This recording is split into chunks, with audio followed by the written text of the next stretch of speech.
Aliens in the Mind.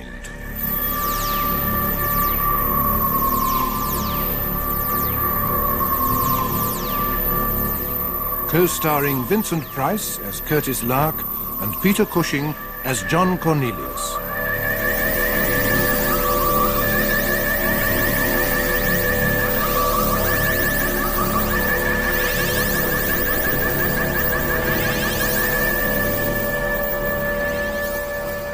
Convinced that the apparently simple-minded Flora Keiry must be the key to the mysterious genetic mutation affecting the inhabitants of Luig, Lark and Cornelius persuade her to leave the island and come with them to London. But no sooner have they got her on board the boat to the mainland than Flora changes her mind. I don't want a boat trip. We can't get off now, Flora. It's too late. Get her into the cabin. In here, Flora, dear. No. Now, come along. No, I want it. You can't Flora, make get me. in there. Get in there. Oh, Purser, how long before we sail? Any moment now, sir. But what was all that? Oh, it's nothing, Purser. Just a rather spoilt child who doesn't want to go back home to London. I don't blame her. He wouldn't get me going into a big city for all the tea and china. Help! Help! No good shouting, Flora. You'll just stay there now until we sail. Help! Help! Take me off! Help! Help! Your tickets, please, sir. Take me off. Your tickets, please. Help me. Oh, look here. Take me off. Take me off. Right, off you go then. Down there where you just came from. Off. Take me off. Hey, none of that. Come here. Well, I warned you.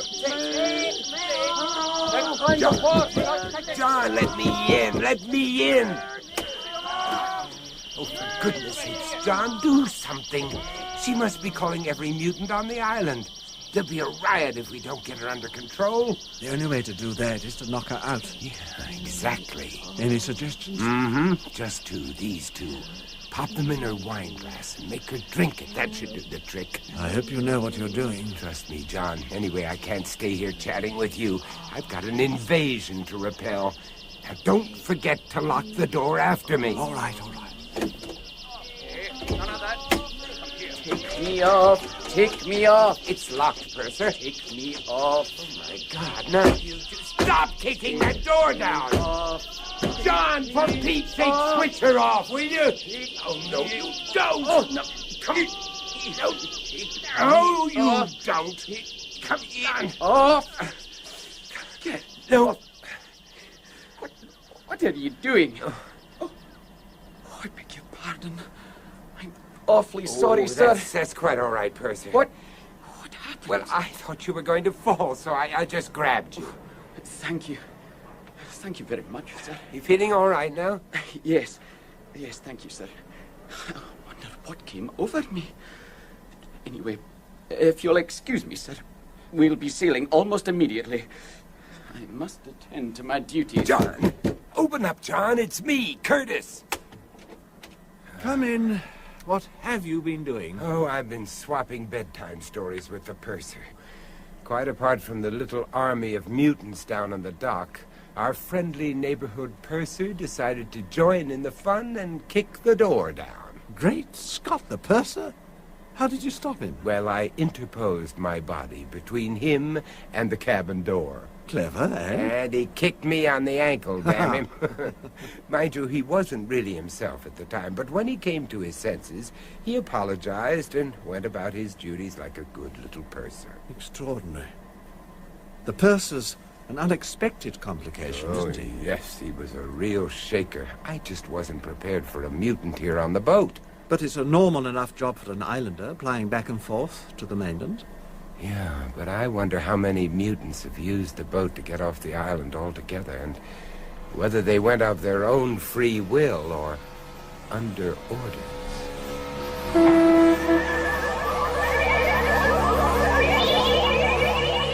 Part 3.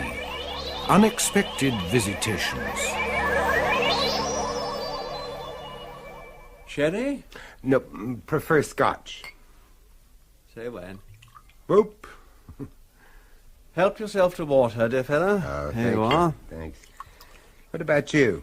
No, thanks. I'll have a small manzanilla. You know, John, I really envy you this apartment. Wish I could afford a place like it. I wish I could afford 3 wives. Oh, but you don't envy me, my 3 wives. Oh, no.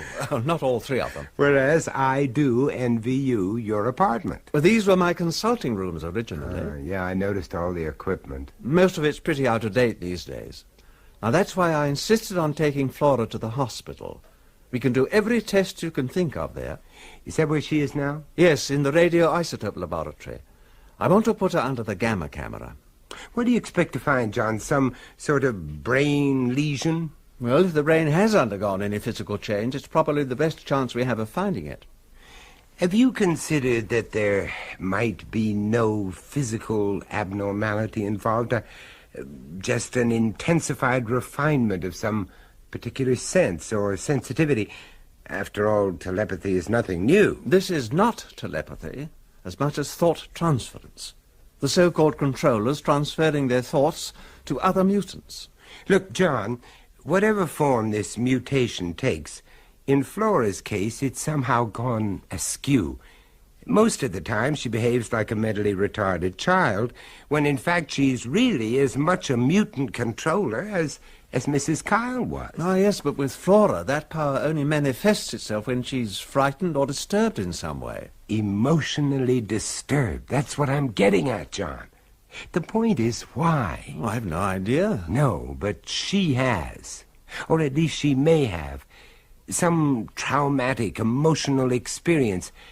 Her parents, dying in that fire, for instance, could have the same effect at puberty as it does at the menopause. It's certainly possible. There must be ways of finding out. It could be the key to the whole case. Yes, it could. Hey, you know, I know just the man. Kalman Baramek, a Persian. Why do all your friends have to live on the other side of the world, Curtis? You'll be glad to know that this one doesn't. He lives on the other side of Regent's Park.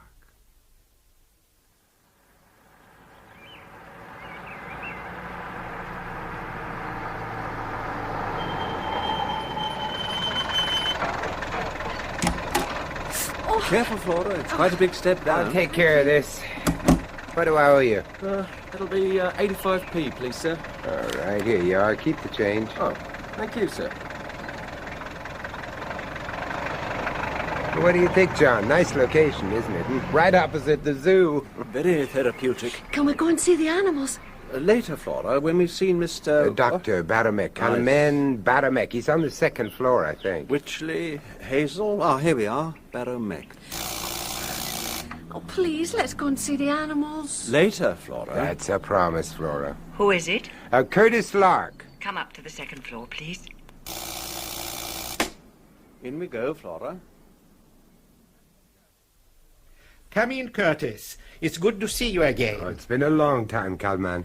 May I introduce my good friend, John Cornelius? Dr. Baramek. How do you do? And this is Miss Flora Keiry. Ah, so you are Flora. I'm very pleased to meet you. Hello. Make yourself comfortable, please.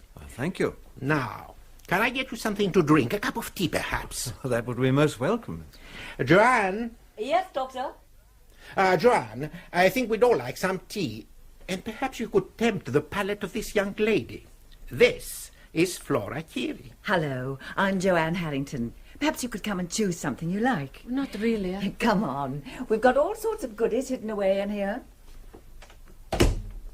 Mr. Cornelius, may I ask you if you retain a professional interest in this case? I mean, as a brain surgeon. No, only a personal one, at least for the moment. Well, my own view is that there is some block, some psychological block that inhibits her development. Not a physical one. Not as far as we can ascertain. It is all quite possible. What would you try, Kalman? Hypnosis? I think so. From what you told me on the telephone, her subconscious will make much more sense than her conscious. When will you attempt it? Now, Joanne has already started. We asked the patient to look at some kaleidoscopic pattern placed in front of a small light. When we revolve this pattern, it creates a rhythmic pulsation on the retina. Isn't this something to do with some research they did with helicopter pilots just a few years back? That's right. The helicopter blades were stropping across the pilot's vision and inducing almost instant drowsiness. I think I'd better go in now. I'll call you when I've got the girl in hand. How long will that be? Oh, a few minutes only, no more. How is it going, Joanne? Quite well, Doctor. Oh, no, this one. Couldn't we look at this pattern a little longer? I've seen that one. Okay, then. Let's look at that one. Joanne? Just a moment, Flora. You keep looking at this picture. Coming, Doctor. We've got problems, I think. What problems? She won't give it long enough. As soon as she seems to be relaxing, she snaps out of it and asks for a new one. I see. Flora? Yes? What do you want? I want to play a little game with this pattern. Can you see a red spot? A tiny, tiny red spot, just above the middle of the pattern. Oh, yes. The one that keeps going on and off. That's the one. Now, watch it carefully and tell me every time you see it come on. Just say now, every time you see it. No. No. That's good, very good. No. No. Excellent, Flora. No. No. No. More tea? Oh, no, thanks. I'm fine like this. He said a few minutes. It's over an hour now. What's happening? I'm afraid she's proving rather a difficult subject. And I suppose we should have expected it. Joanne, do you think you could keep an eye on her? Of course, Doctor. Let her lie down on the couch in there. The girl's exhausted. I'll get a blanket.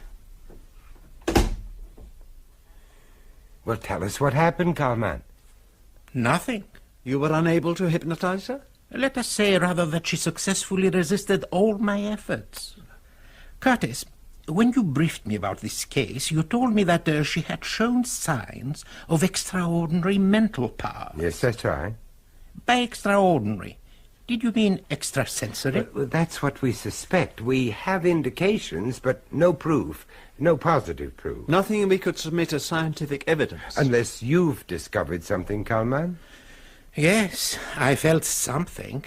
It was as though she had some sort of antennae.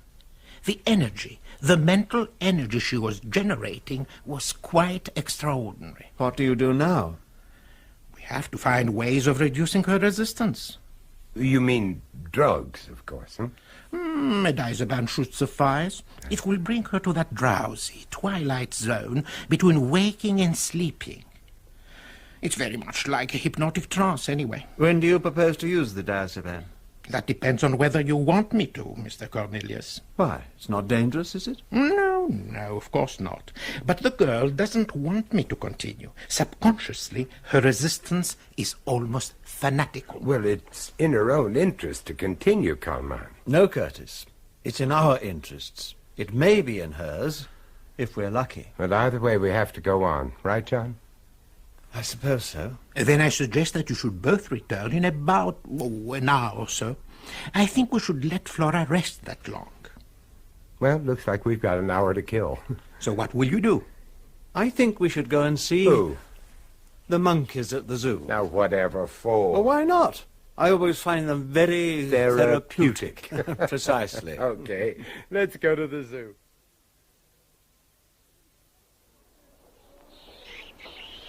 Fascinating creatures. I suppose so. What do you mean you suppose so? All human nature is there in that cage. Oh, and yet when Darwin first propounded his theory of evolution, he was laughed right out of court. Only because no one wanted to believe him? And no one will want to believe us, John. Telepathy's a music hall act. Not on this scale, it isn't. What scale, John? This is London, not the Isle of Louis. All we have is Flora. Curtis, you said she might be the key to this whole case. I happen to agree with you. Yes, but supposing Carlman does succeed in straightening her out. What then? I mean, does she become just another Molly Kyle? If you ally a controller's powers with any sort of real ambition, the consequences are unimaginable. Oh, come on, Curtis. That's a bit far-fetched, isn't it? One of the reasons for bringing her to London was that there's no one here she can use those powers. Oh, isn't there? Now, I know I'm only a poor, ignorant foreigner, but I understood that there had been an almost continuous migration from the Western House for the last 150 years. It may be true. And isn't it also true that not so long ago this country had a prime minister who was the grandson of a Scottish crofter? Oh, yes, but he went to Eton first. Oh, don't be silly. That's not the point. No, but it does make a difference. Well, it might have made one hell of a difference if that crofter had come from Luig. Oh, that's a bit of star-spangled imagination if ever I heard one. There, you see? Even you don't want to believe it. Well, damn it all, we can't go marching up to the police and announce that the Prime Minister may be a mutant and a menace to society. But who can we go marching up to? Oh, do be serious, Curtis, please. I am serious. There have been at least 3 generations of mutants on Luig. Some of them must have migrated south. And their descendants could by now have risen to positions of immense power and influence. Then, if you're right, Curtis, presumably the mutant powers or susceptibilities would have lain dormant and will continue to do so. Unless there are any controllers around. John, can you really believe it's safe to assume that there are no controllers around? They still wouldn't believe us, Curtis. We have to build up an unshakable case, supported by irrefutable scientific evidence. Well, we could only do that by going back to Luig, and even that could take years. Yes, I know. That's why Flora must be the key to this case. Oh, look, I think it's time we were getting back to her.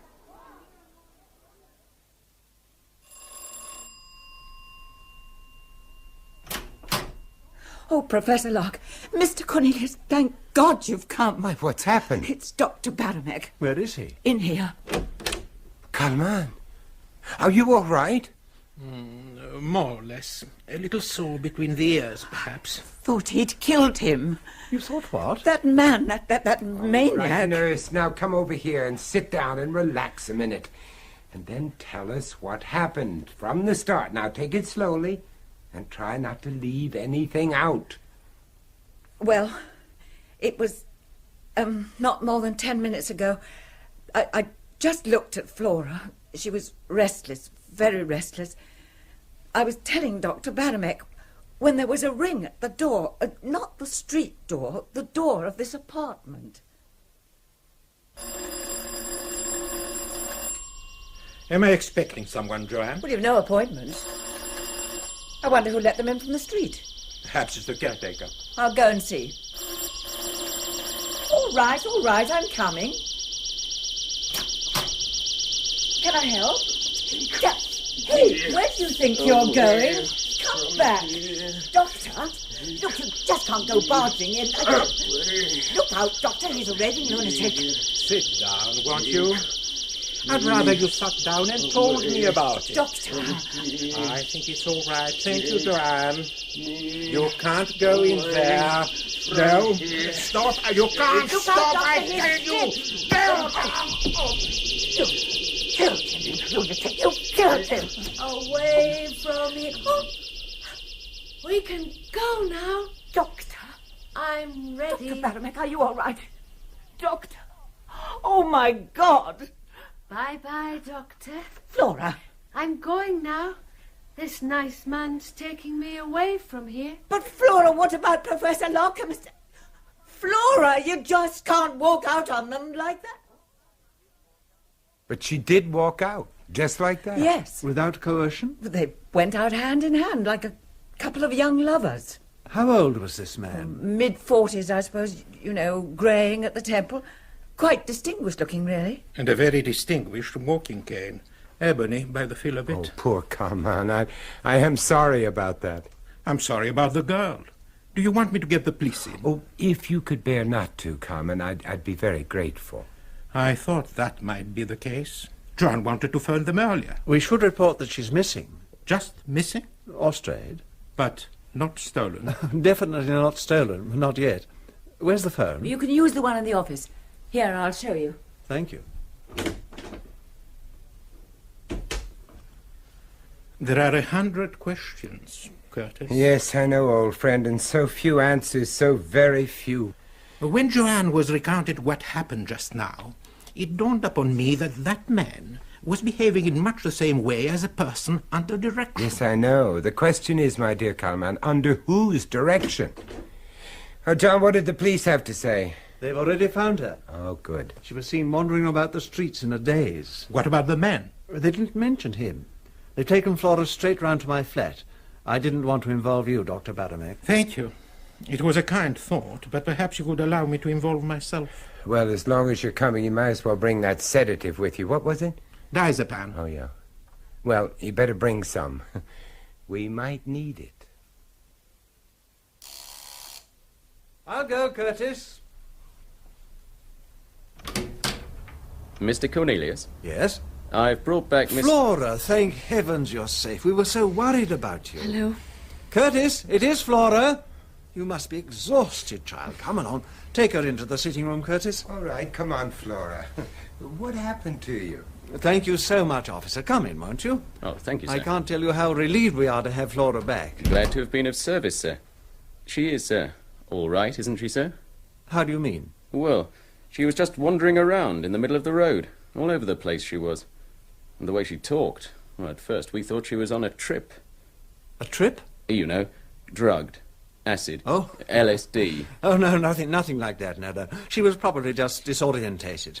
She's lived all her life in a remote Scottish island. I think she was just overwhelmed by the noise and bustle of London. It happens sometimes. Usually with old people, though. That's right, officer. Anyway, thank you once more. All part of the service, sir. Goodbye.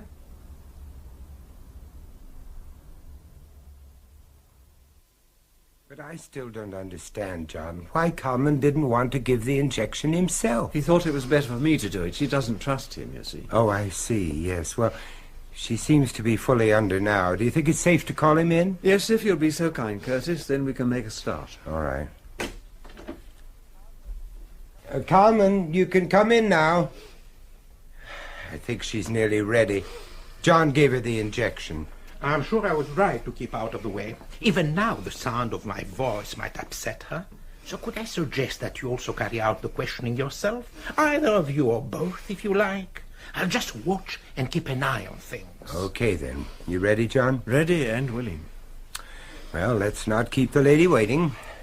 Flora? Flora, can you hear me? Yes. Where were you born, Flora? I was born at Luig, on the Isle of Luig. And now Luig is yours, isn't it? Yes, Luig is mine. Why, Flora? Why is Luig yours? Because they have to do what I tell them. How do you tell them, Flora? I tell Don't them... confuse her. She doesn't know. And the fellowship does what you tell them? Aye. Not what the minister tells them? No, never. He just tells Molly Kyle what to tell them. So that was the setup. I never did like that sanctimonious... But Molly Kyle is dead, Flora. Aye, Molly Kyle's dead. And there's no one else that can tell them what to do? Not now. There's only me. Well, that's a relief. Flora, why did you let Molly Kyle die? Careful. Because she killed my mother. I wanted to pay her back, the way she paid back my mother. Paid her back? For what, Flora? Make her tell us about it. Tell us about it, Flora. Good. Take your time and tell us about it. Very good. She found out Keiry was not my father. So she punished my mother. Punished her for begetting me in sin. She burned her in hellfire. She told her her legs were paralyzed, and my mother thought she couldn't walk, and she just lay there screaming and screaming for help, and the flames came nearer and nearer, and I kept willing her to walk. But Molly Kyle was too strong. She was willing my mother to keep struggling and screaming, so that when Keiry came in to rescue her, she wouldn't let him move her. And then it was too late. They were burned in hellfire, and Mother was still screaming for help. Help! Help! Oh, help me, somebody! Oh, for God's sake, I'm burning! Is she all right? It's a paroxysm. It's all right. I'm burning! Hold her down! Hold her down! For God's sake, hold her down! Can't we stop her? Nicky Finn, Curtis, your headhunter's I wouldn't dare not on top of the other. It's all right, Flora. It's all right. Get some water, John. Right.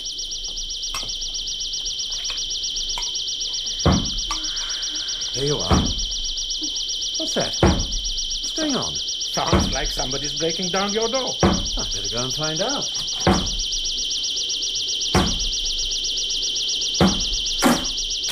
Hey! Here, what do you think you're doing? I say, look out! Look here! Oh! It's him. The same man as this afternoon. Stop him. No. Keep still, come on. But it's him. I know, but just look at him. It's as though he were hypnotized. He doesn't even know we're here. For God's sake, Curtis, are you just going to let him pick up the girl and walk out with her? But there's no way of stopping him. Where's he taking her? Didn't either of you recognize him? Recognize him? Why should we? It's Ian Sanderson. Well, who's he? He's an MP, the opposition spokesman on defence matters. Oh, my God. Isn't anybody going to follow him? Well, you can do, but I think you'll find he's only taking you across the road. What makes you say that? Because he lives there. But I just don't understand it. I think I do.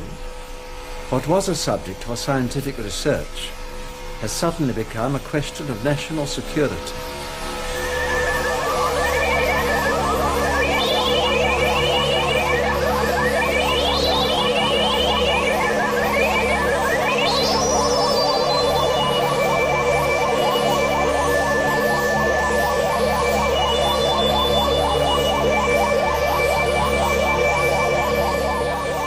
That was part 3 of Aliens in the Mind, co-starring Vincent Price as Curtis Lark and Peter Cushing as John Cornelius, with Sandra Clark as Flora Keiry, Steve Plytus, Calman Baramek, Joan Matheson, Joanne, and Andrew Sear as the police constable. Aliens in the Mind was written by René Basilico from an idea by Robert Holmes. Production by John Dias.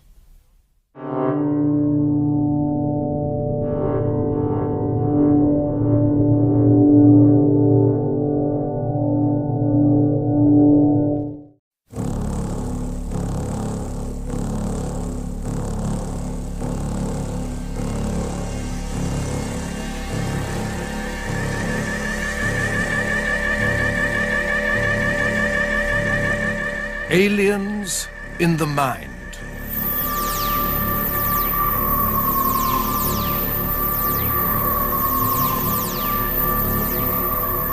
Co-starring Vincent Price as Curtis Lark and Peter Cushing as John Cornelius.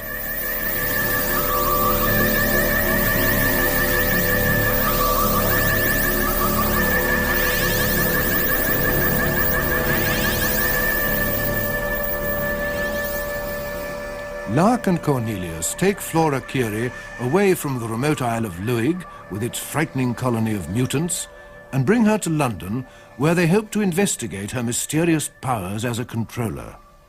Under hypnosis, Flora unwittingly exposes more of the mutants, nearer to home. Flora, why did you let Molly Kyle die? Careful. Because she found out Keiry was not my father. So she punished my mother. Punished her for begetting me in sin. She burned her in hellfire. She told her her legs were paralyzed, and my mother thought she couldn't walk, and she just lay there screaming and screaming for help, and the flames came nearer and nearer, and then it was too late. They were burned in hellfire, and Mother was still screaming for help. Help! Help! Oh, help me, somebody! Oh, for God's sake, I'm burning! Is she all right? It's a paroxysm. It's all right. I'm burning! Hold her down! Hold her down! For God's sake, hold her down! Can't we stop her? It's all right, Flora. It's all right. There you are. What's that? What's going on? Hey! Here, what do you think you're doing? I say, look out! Look here! Oh! Stop him! No. Keep still, Kalman. For God's sake, Curtis, are you just going to let him pick up the girl and walk out with her? But there's no way of stopping him. Where's he taking her? Didn't either of you recognize him? Recognize him? Why should we? It's Ian Sanderson. Well, who's he? He's an MP, the opposition spokesman on defence matters. Oh, my God. But I just don't understand it. I think I do. What was a subject for scientific research has suddenly become a question of national security. Part 4. Official Intercessions.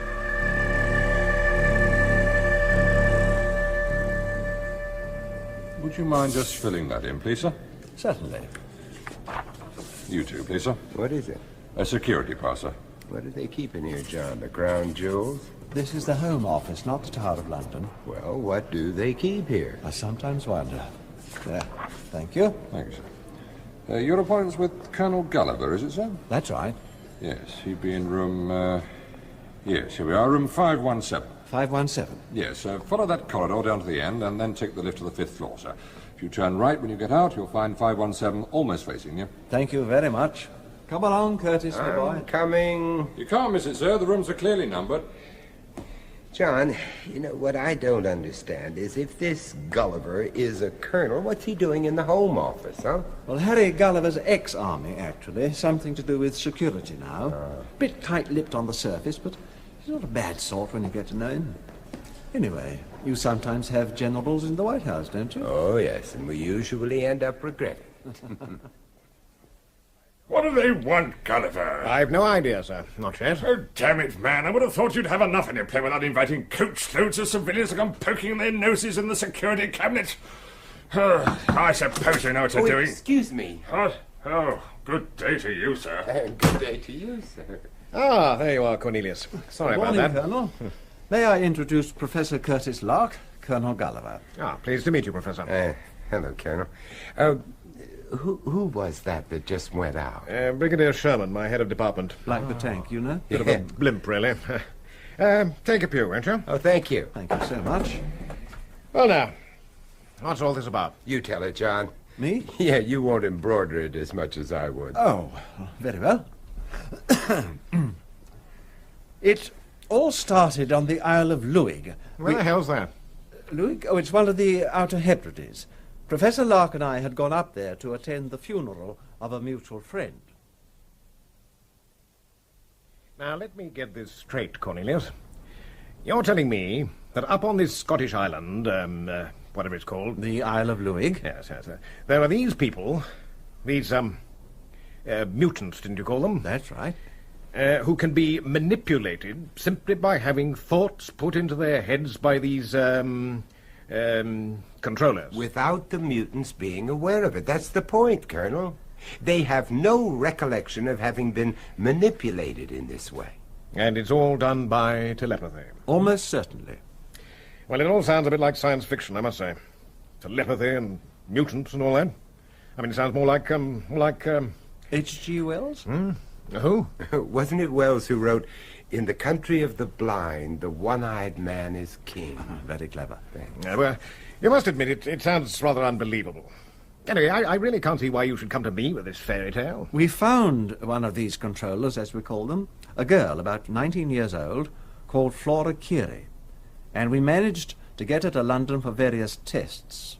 Now, they might prove something or other. Uh-huh. Well, that sounds more promising. Indeed. But somebody walked off with her last night. Walked off? Yeah, stole, kidnapped. Abducted is the word, Curtis. Ah, thank you. Someone abducted her, Colonel. And have you informed the police of this, abduction? That won't be necessary.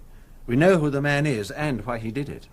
And why did he do it? Because she told him to. She just put the thought in his head. Ah. You mean this fellow was one of these mutants? Is one of them, Colonel.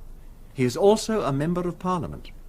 Is that meant to be some sort of joke, Cornelius? Oh, you haven't heard the payoff line yet. What does he mean, Cornelius? Why can't the damn fellow speak English? In my friend's vernacular, you ain't heard nothing yet. Come to the point, damn it.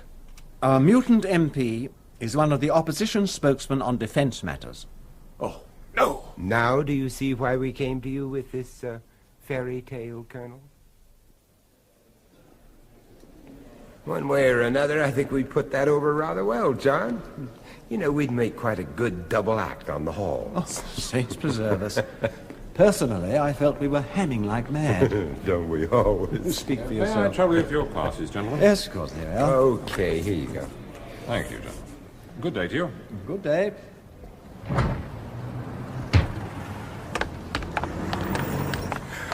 Oh, boy. Fresh air at last. Yes, it was a bit stuffy in there. But I think old Gulliver got the message in the end. Yes, but will he do anything about it? I doubt it. He can't move openly against someone like Sanderson without definite proof. And we've no proof without Flora. No, that's the next step, isn't it? Yes, but what can we do? We can't just walk up and ask for her back. What? What did you just say?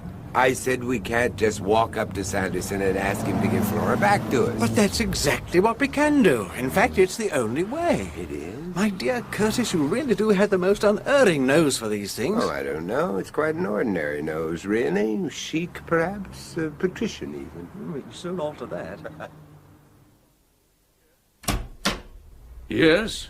John Cornelius. I telephoned earlier. Oh, yes, Mr. Cornelius, and this must be... Professor Curtis Lark. Indeed. Do come in. Mr. Sanderson is expecting you. Thank you. If you would care to wait here for a moment, I'll inform Mr. Sanderson of your arrival. Thank you. If you'd excuse me. A real old-world English butler. Isn't he just adorable? Down, Curtis, down. This way, if you please. Mr. Cornelius, Professor Lark, sir.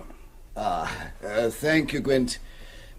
Do come in, won't you? This is Professor Lark, sir, and I'm John Cornelius. How do you do? Hello. Sit yourselves down, won't you? Thank you. So much. Oh, I know you both by name, of course, and in your case, Mr. Cornelius by reputation. But I can't pretend to understand the reason for this visit. I'll come straight to the point, Mr. Sanderson. We've just returned from the Isle of Luig. Luig? Oh, good heavens, I was born there. So we understand. Oh, it's such a beautiful place. Marvellous place to grow up in. It has many, many happy associations for me. Oh, you were saying about Luig? When we came back, we brought with us a young lady who showed all the classic symptoms of what could prove to be a brain tumour. We wanted to run a series of medical checks on her. She's been living in John's apartment just across the road until yesterday evening. When she disappeared? Yes. Her name is Flora Keiry. Yes, I know. Oh, strange, isn't it? So many years later, not knowing what she was or where she was or what she looked like. And then suddenly waking, as from a dream, and finding she had come from nowhere to hold your hand and ask to be taken home for tea. And you suddenly realised that all her life she would just stay a child and never do anything but hold your hand and ask to be taken home for tea. I'm sorry, I don't quite follow. Oh, you've brought me hope, Mr. Cornelius. A small hope, but something that I can hang on to, that I can at least begin to understand. And for that I thank you. Both for myself and my daughter. Your what? Flora Keiry is my daughter, Professor. My natural daughter. Holy mackerel. Never profane the mackerel, my dear Curtis. It is the most underrated fish. Well smoked and washed down with a little muscadet, it is to the more discerning palate eminently preferable to the more esteemed and popular trout. John. Mm-hmm. It was I who suggested the mackerel. Did you? And the muscadet. Oh, really? Then I commend you, my dear Curtis. Your palate is obviously improving. Could we get back to cases, do you think? Oh, by all means. You obviously doubt Sanderson's claim to be Flora's father. Yes, frankly, I do, John. I honestly do. It's all too pat, too glib. Well, he seems to believe it.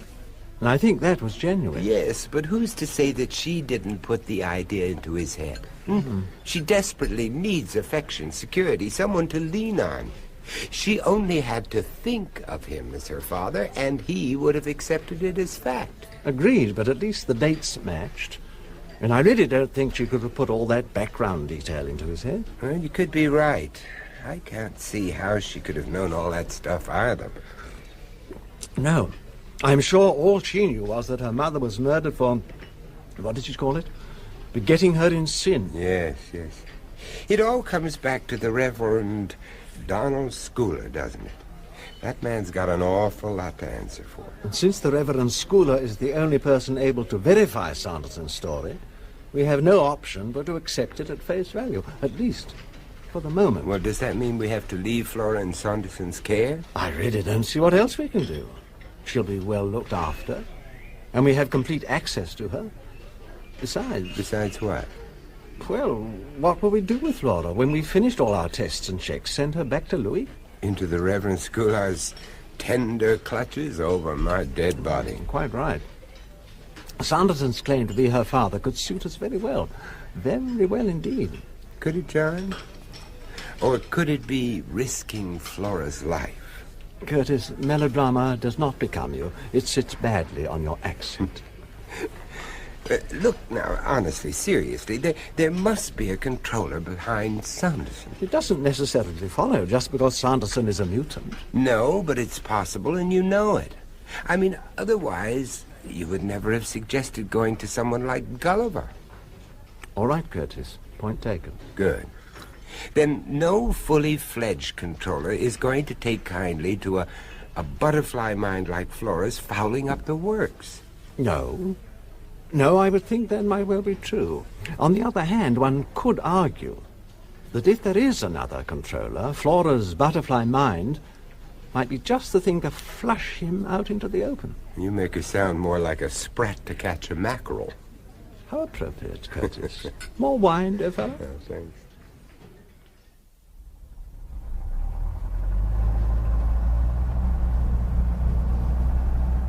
Well, John, once we get back to the flat, what's our next step going to be, To amuse Flora. Poor Sanderson seems most anxious for us to maintain our professional interest in the girl. Yeah. And we certainly want to keep her under observation. Absolutely. So it might be a nice gesture if you were to invite Flora to do a little sightseeing. Me? Why me? Or why not? It's much more likely that you would want to see the sights than I would. After all, you are a foreigner. Xenophobia ill becomes you, John, though it does sit well enough on that accent. I thought the changing of the guard might be appropriate. Buckingham Palace? No, Horse Guards Parade. Then I thought we might perhaps pop in for morning coffee with Colonel Gulliver. His office is quite close by. And here I was thinking Machiavelli was dead.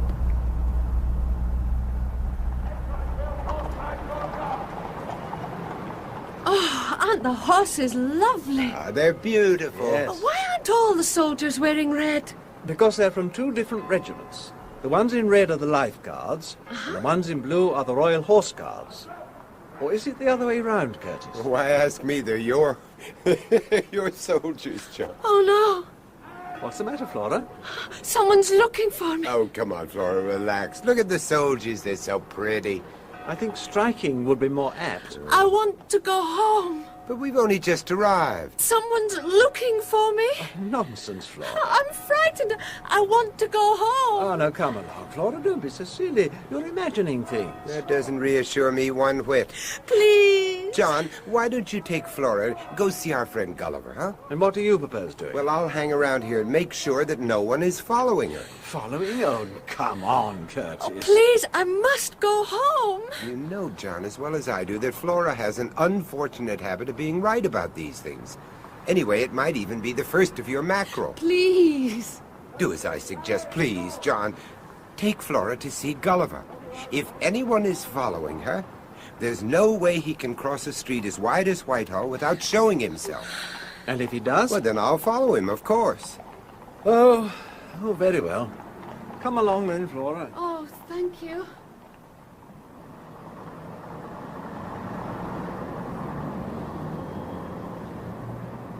There's no one following us yet. He's still looking for me. Well, I wish he'd show himself if he's going to. Oh, so do I. I wish he'd show himself. I wish he'd show himself. Oh, I'm frightened. There, Flora. There's nothing to be frightened of. You're quite safe enough with me, I promise. Oh, there he is! Look out! Oh! Poor devil.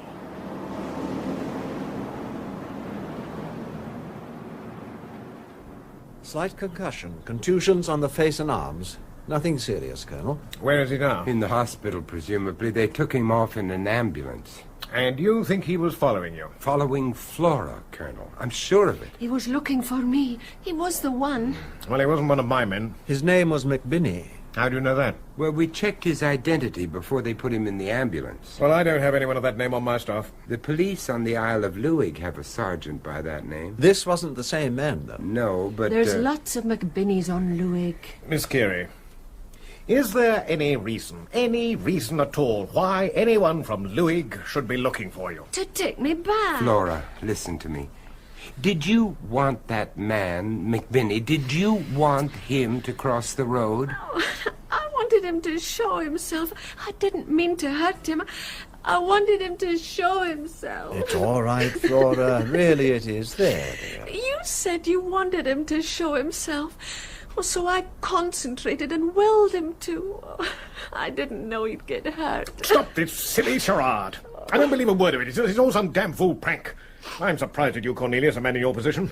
And you, young lady. I don't know what you hope to gain from all this nonsense. I want to go home. Yeah, I'm sure you do, but you're not going. Take me home. You're not going anywhere till we've got to the bottom of this tissue of ludicrous lies. Take me home. Sit down. Steady on, Colonel. There's no need to adopt that tone. I shall adopt whatever damn tone I please. Take me home. And you can stop that snivelling. Oh, come on now, Flora. Be a good girl and keep quiet. Take me home.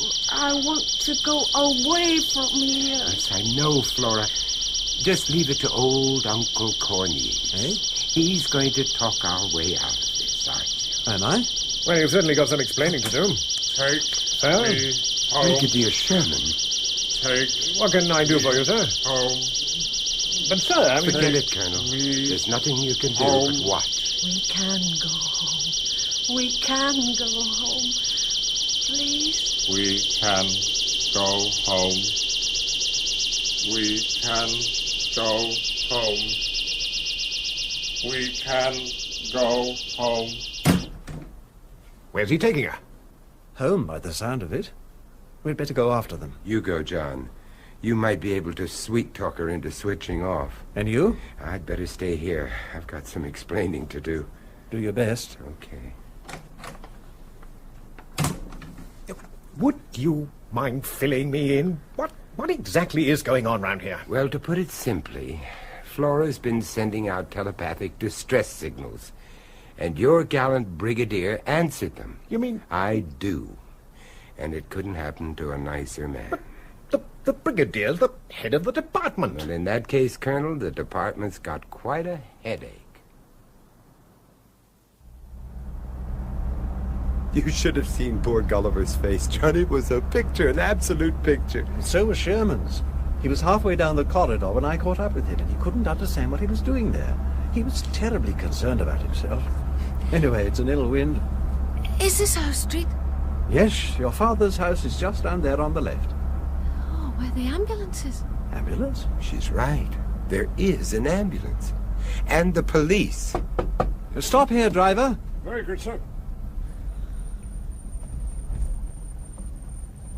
Now, Flora, you stay with Uncle Cornelius, and I'll just go and see what's going on, huh? All right, stand back there, please. Come on, move along if you would. There's nothing more to see. What happened, officer? And that's what we're trying to find out, sir. But why the ambulance? Because someone went and got themselves shot, didn't they? Now, come along now, it's all over. But who, officer? Who's been shot? They're bringing him out now, sir. Let us know if he's a friend of yours, won't you? Now, come along now. Stand back, if you please. Let the man breathe a little. Oh, my God, it's Gwent. Gwent? Who's he? Saunderson's butler. What? Well, now you understand why I was hustling you and Flora away from Yes, there. Well, I couldn't say much in front of her. No, of course. It could have set the whole Clockwork Orange ticking all over again. My word, yes. It's a rum business, this. You can say that again. Well, cheers. Cheers. Where's Flora now? Staring out of her bedroom window, waiting for her father, for Sanderson to come back. Well, it shouldn't be long now. Apparently he went down to the police station to make a formal statement. Those things can drag on for hours. Wonder if Gulliver's heard the news. Does the left hand ever knoweth what the right hand doeth? No, it doesn't. That's the British definition of security. I'd better go and phone him. You do just that. Oh, hello, Flora. Hello, Uncle Cornelius. Go on in. I'll be with you in a second. Just have to make a phone call. Hello, Flora. Hello, Professor. Your daddy not back yet, huh? Well, he came back just now. Oh, good. That'll make you happy. Well, yes, he came in a big car. There were 2 other men with him. Oh? Yes, there were 2. Well, they were just policemen, probably. Policemen? Only to look after him. Your daddy's a very important man, you know. Oh, yes. Anyway, let's go tell Mr. Cornelius the good news, huh? And then we'll take you home. I'd be most grateful if you would tell him that. Bye. Well? He wasn't there. Well, Saunderson's just got back. Oh, damn. Well, I thought I'd just walk her across. Righto. John Cornelius? Ian Sanderson speaking. Is Flora with you? Oh, yes, she is. Hold on, Curtis. She was just about to leave. Well, I'd rather she didn't. Not just at the moment. The place is in a bit of a shambles. Yes, I imagine it would be. I don't want her to see it like this. It might upset her. I can understand that. Don't concern yourself about her. Perhaps you'll let us know when you'd like her to come back. Yes, I will. Thank you. Not at all. By the way... Yes? There are 2 men on their way over to you now. Policemen. Oh? They want to talk to Flora about the business here this afternoon. Someone broke into my flat, damn near killed my butler. Yes, so I heard, but Flora knows nothing about it. She was with us all the afternoon. Yes, I told them that, but they insist. They seem to think Flora was the intended victim, not Gwent. Cornelius? They could very well be right, Mr. Sanderson. They could very well be right. I'll ring you later. Goodbye. Goodbye. That's odd. What is it, John? Sanderson said there's a couple of policemen on their way over to talk to Flora. So? It must be them already. Well, I suppose I'd better let them in. No. What? No, don't let them in. But they're only policemen, Flora. Don't be silly. No, don't let them in. Don't let them in. Oh, keep them out. Keep them out. She's putting the chain on the door, Flora. They're going to kill me. They're going to kill me. John, she means it. Quick, phone Gulliver. I did. He's not there. Well, we mustn't let those men in. They're going to kill me. They're going to kill me. Calm down, Flora. Calm down and concentrate. They're going to kill me.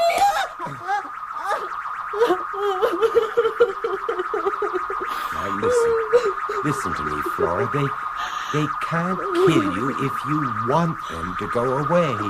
Now, will them to go away. I can't. Make them go away, Flora. I can't. Oh, come on. You can do it if you want to. I can't. I can't. They won't go. Flora, try. I am trying. Come on, Flora.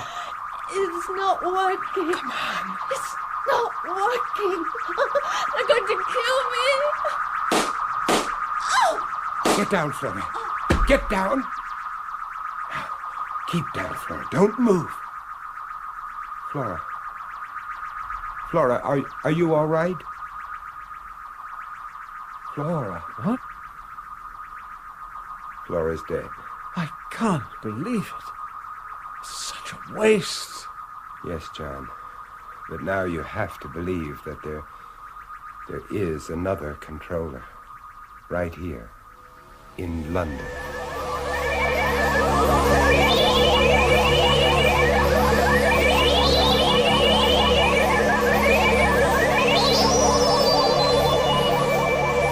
That was part 4 of Aliens in the Mind, co-starring Vincent Price as Curtis Lark and Peter Cushing as John Cornelius, with Sandra Clark as Flora Keiry, Fraser Kerr, Ian Sanderson, William Edel, Gulliver, Clifford Norgate, Brigadier Sherman, and Michael Harbour as Gwent.